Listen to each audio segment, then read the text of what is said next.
Hello, this is Mike, NoStressMike.com. I want to talk about getting screwed. You know, I'm big on taking personal responsibility, and one of the things for personal responsibility is taking the bad. Because when you take personal responsibility, you make decisions. And these decisions, they're not always good. I mean, you don't always make the proper decision. And as you take personal responsibility and you make decisions and you, I don't want to say this isn't the right word, but let's just say you suffer from the consequences. In other words, when you make bad decisions, you pay for it. And as that happens, you learn to look for red flags. And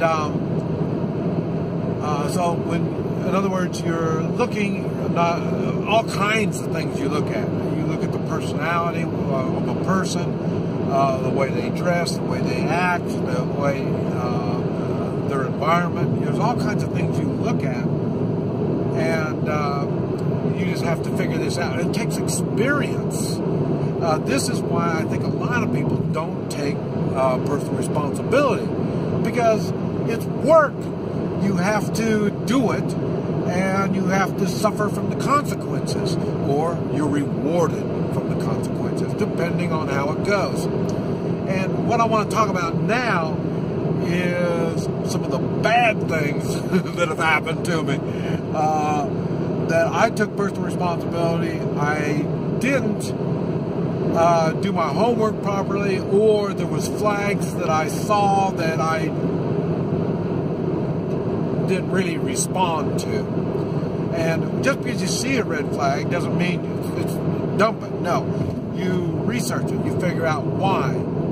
And but this is the kind of stuff I want to talk about, because it's kind of funny. I've lost, and I've mentioned this before, if all my problems were settled by money, I would be happy. Because one thing, I don't ever get myself into a problem unless I know I can afford to pay for it if it's a mistake. In other words, I wouldn't buy $1 million home and then figure out I can't afford it. You know, I wouldn't do it. I would think about it before I do it. So this is what I'm talking about. And but this is some of the things I want to just kind of refer to. One thing, I bought a motorcycle, and this has been maybe 5 years ago. Yeah, something like that. Oh, maybe 5, 6, 7 years ago, maybe something like that. I bought this motorcycle, and I bought it, and you know, I rode it, and all this kind of stuff. Everything was really good. I'm not real big on salesmen, because every one of my problems on this type of stuff has always been through the salesman. You know, they talk like, you know, this is a good deal and this stuff, and you got to really do your homework. But anyway, so I had the motorcycle, and what I did, and I wanted it because it was an off-road. Well, it was both. You could drive it on the street and off-road. And one of the problems I had when I tagged it, I had to start paying taxes for it, and I got to you know, get a new tag for it every year and all this stuff. I'm never in the country. Normally that kind of stuff is due the first of the year. In the winter, I'm never here. So that's the same problem I had with the bus. So I'm never here, so I'm paying penalty on not paying taxes for the thing. $20 tax, I end up paying $120 in penalties because I'm never here to pay it. And when I leave, I want to pay it ahead of time. They won't let me pay it ahead of time. So, but anyway, so that motorcycle just, it ended up, I think I paid $1,500 for it, and I ended up selling it for $7,000 after all the headache it got me. And like I say, the bus, we're going through the bus right now, and that bus, I've been going through all the, I don't know how much I've paid in penalties and all this type of stuff. It's another reason why I want to get rid of it. And then let's see, I had a Jeep Liberty, a Jeep Liberty, and I got it. I think it was like $1,500 too, and it looked pretty good and all this kind of stuff. And just the valves needed to be adjusted. And well, come to find out, I bought it, and then I got it to where I lived, and I started checking it out, and I found out, no, it's not. The valve needed to be adjusted. I think it's a 6-cylinder, I think. And about 120,000 miles, the engine goes to hell. So, and every time I call the mechanic and see about getting it fixed, they all gave me the same line. They don't want to touch it. It's just too much trouble.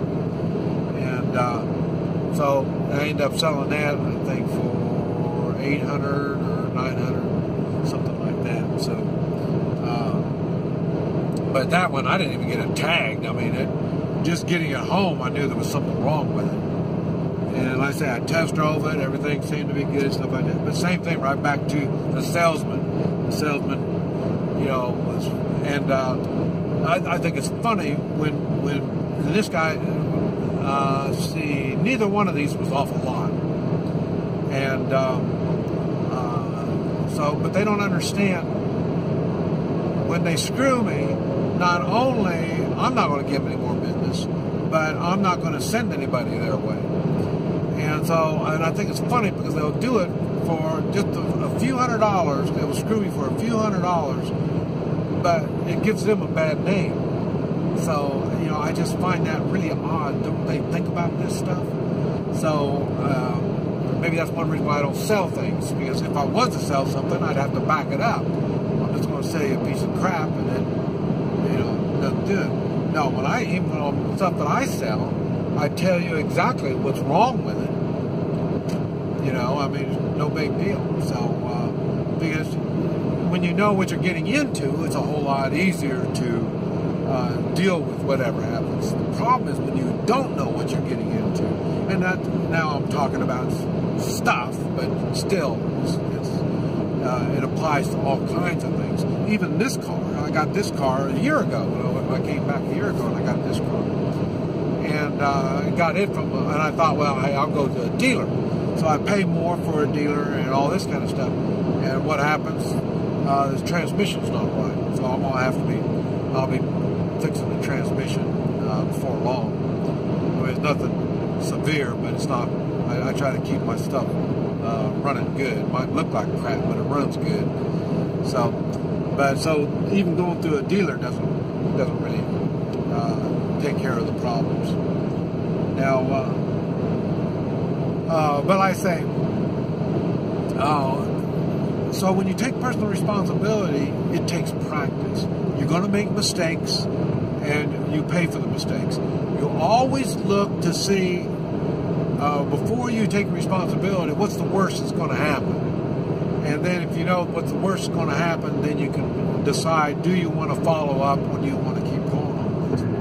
And it applies, like I say, to all kinds of things. You know, I say, even in relationships, you know, you've got your friends, you know, and do your friends, do they bring value to you and your lifestyle? Do they, is it an improvement in you? Do your friends reflect an improvement to you? If not, like I say, if you look at them and you see, boy, I want to be like this guy. I like this from this guy. I like that from that guy. You know what I mean? That's a good thing because you're picking up the good stuff. But if you see him and they say, man, this is a red flag, man, this guy's not acting quite right because of this. He's got all these good things, but man, these red flags are just, man, it's just really bad. So these are the things you need to look at, even in the people that you hang around with. This is what I talk about. You are the average of your 5 best friends. So if that's the case, you need to kind of be a little picky for your friends. You know, they got, let's just say there's 10 things about them, and 4 of them is good, 6 of them is bad. Yeah, you need to refigure. And, you know, nobody's perfect, but hey, you need to figure out what can you do to strive to become a better person, because in the long run, it really pays off in the long run. But it all takes personal responsibility. You're going to get screwed. You know, like I say, I don't want to just keep it with stuff, because like I say, and like I mentioned the friends, and like I say, I had the Chinese woman, and like I say, I had red flags on that, but like I say, I kept telling myself I can work around it, I can work around it. And really what it was like I say, these were all warning signals, but like I say, I didn't get the warning signals until later. That's the problem that you have when you don't have communications. That's why communications is so important. And that's why you hear me talk about stuff, that this is the true way I think about something when I say it. And to me, that's right through my experiences. And so this is the stuff that you build on it by doing things, taking chances, putting your butt on the line, putting your head on the chopping block. This is what you got to do if you're going to expect to prosper and improve your life. This is Mike, NoStressMike.com.